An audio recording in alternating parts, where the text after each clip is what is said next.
first question, just so galing po sa inyo, for the record, sir, nabakunahan na po ba kayo? Can you lower the volume para Malakas po, sir. nag-reverberate Wala, eh? sir. Yeah. Okay. Again, can you... Sir? Okay, sir. Ulitin ko lang, sir. Sir, para po sa inyo namang galing, sir, nabakunahan na po ba kayo? At kung hindi pa po, sir, would you confirm na ang gusto po ninyong bakuna ay Sinopharm? At kung Sinopharm po yung gusto nila, bakit po hindi Sinovac? Yeah, alam mo, have you talked to the medical people? Kami yung mga 70, we have to be careful. Ako naman may doktor ako sarili. She thinks that another brand, I will not mention it, yun na lang ang hinintay ko. Sabi niya, hinintay ko. Sabi ko, but I cannot just out of the box vaccine simply because I have to take care of my age. I will be 77 next year. Next month. Eh yung 70 nga, pinagsasabihin na, baka hindi ako abot. Hindi. 67 lang ako. Sinasabi ko lang yan para kasi mga bata pa sila eh. Sir, But- kasi sir, ang nasabi po sa... Alam mo, in the matter of getting the vaccine, it is to my advantage. It is to my self-interest that I should get one. No doubt about it. As to what brand, yan ang problema because it is left to the sound discretion of my doctor. May caveat pa yan. 70 people above are, sabi nila, wag na. In some areas, some countries, hindi na binabakunahan yung 70. It's either because they are nearing death or about to die, or it would be useless to give them the vaccine because anyway, they won't live long. I really do not know the rationale or rationale of the whole thing. Sir, just one last question. Sir, I'd like you to address po yung mga healthcare workers natin because po, kung yung survey po ng PGH ang pagbabasehan natin, 8% lang po ng mga empleyado sa PGH ang gusto pong magpabakuna noong Sinovac. Tapos po yung kung mga Pilipino ang titingnan, sir, survey says 13% lang po yung may gusto ng Chinese vaccine. So, address, sir, yung parang distrust ng mga Pilipino sa Chinese vaccines, and would you be willing to be vaccinated in public to shore up yung public confidence sa pagbabakuna? And just one last point, sir, si Vice President Lenny saying that you should be the first to be vaccinated to shore up the public confidence in the vaccine. So yung survey, sir, na mababa yung may gusto ng Chinese, and then yung kung kay Vice President. Thank you, sir. Siya man yung apurado, siya ang mauna. Ako, I cannot just decide. She's young. I am not. I have to defer to my doctor. But I said, on the matter of getting the vaccine, it is my self-preservation will be at issue. Kailangan ko magpabakuna. Ano bang problema nila sa bakuna na talaga magpabakuna man ako? If I do not want to die and get COVID, I should get one. I go around a lot. I meet so many people on any given trip outside. Bakit dadramahin pa yan? Sino mauna? Sino? Ako magpabakuna. Ang problema, ang doktor ko may hinihintay. Now, on the issue of itong mga health workers, merong dadating. They have a choice. It's either Seneca or No po. So, ano ba? AstraZeneca, sir?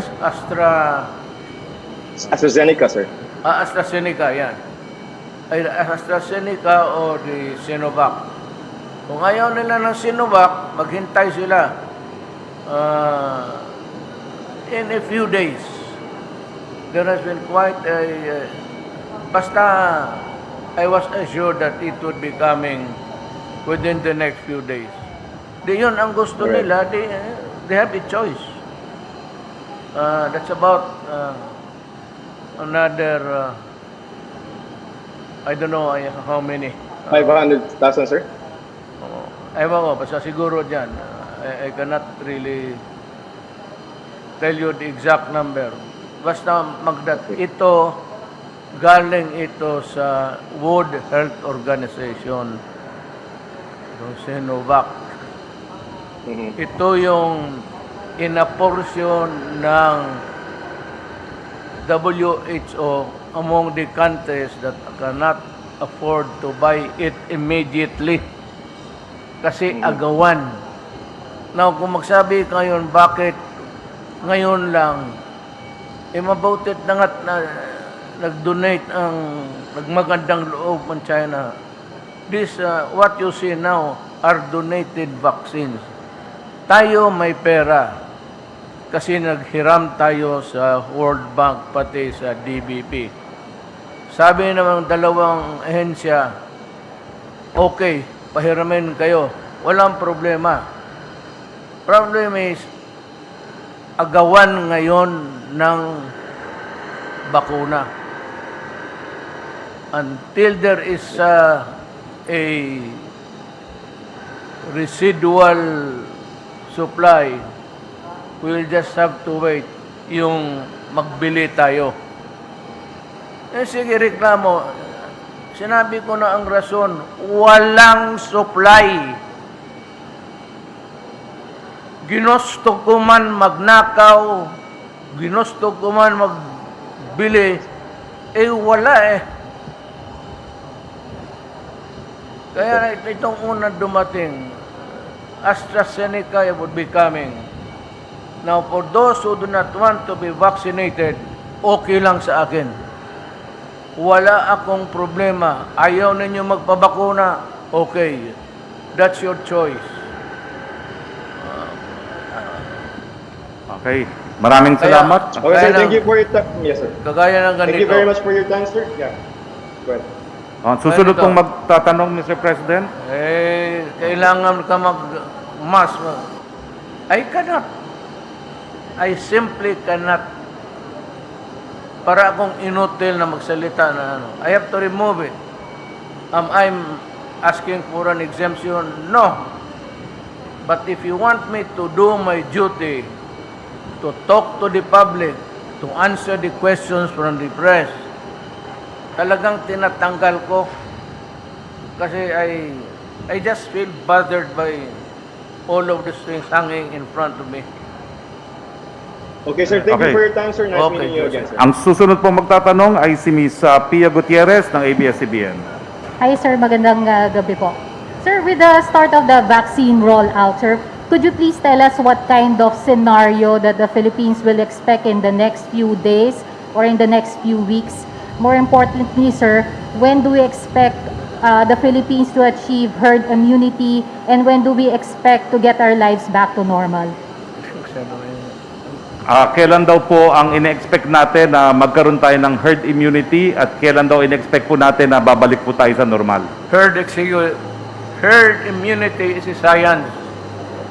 Ang herd immunity is kung ang Maynila, around Maynila, nabakunahan na most of the people and the nearby peripheral provinces. Wala na lahat nakabakuna, so nobody can get contaminated by what? By whom? That is the time that we can have the herd immunity. It's a science. Only the medical people can give you the exact calculation on that. As a layman, herd immunity is achieved only kung yung nakapalibot sa iyo na bakunahan na, So there is no more chance for you to acquire the disease because wala nang mag-contaminate sa iyo.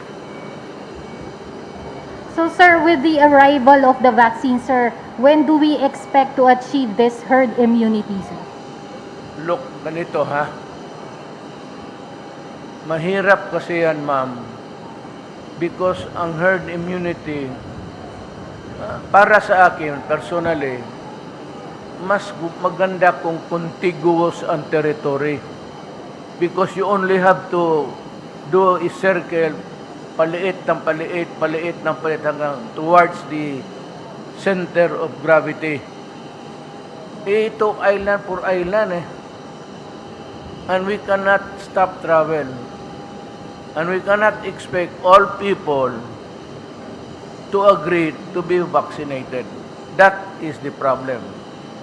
Pero kaya nga, we have to take into account the freedom of an individual of what happens to his body. Nobody can tinker with his the human life. Kung hindi siya, kung ayaw niya, that makes it doubly hard for us.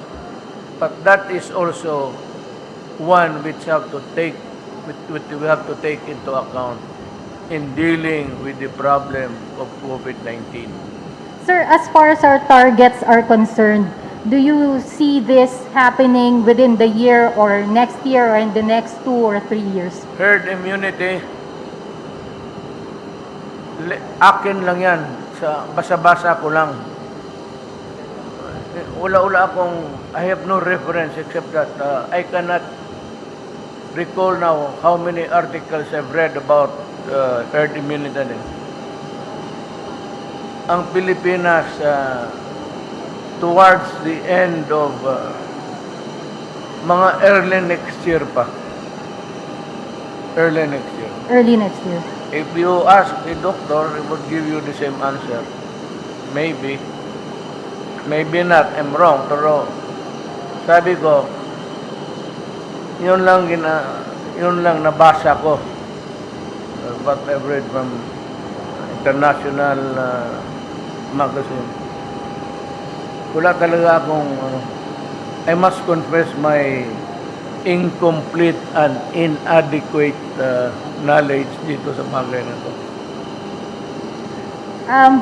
On another and a similar matter, sir, now that we have started the rollout of vaccines, would you reconsider the IATF recommendation to place the Philippines under MGCQ? Will you reconsider daw po yung placing Metro Manila under MGCQ now that we have rolled out the vaccination program? I am considering it. Actually, pag-start, buksan ko na because there are two things that are really bugging us. It's the economy and COVID-19. Nakatutok yan. Our economy is really down, as in down. So, the earlier na mabilisan itong vaccine, the better. Ako, pag nag-umpisa na yan, roll out, and the other vaccines would come in and distributed to the provinces, I may, siguro pagdating ng mga, we'll have 1 million by this month. Magkaroon na tayo ng stock ng 2 million, bitawan ko na. I will open the economy. Talagang hirap tayo. You know, people have to eat. People have to work. People have to pay for their upkeep. And the only way to do it is to open the economy and for businesses to regrow. Without that, patay talaga. So, mahirapan tayo.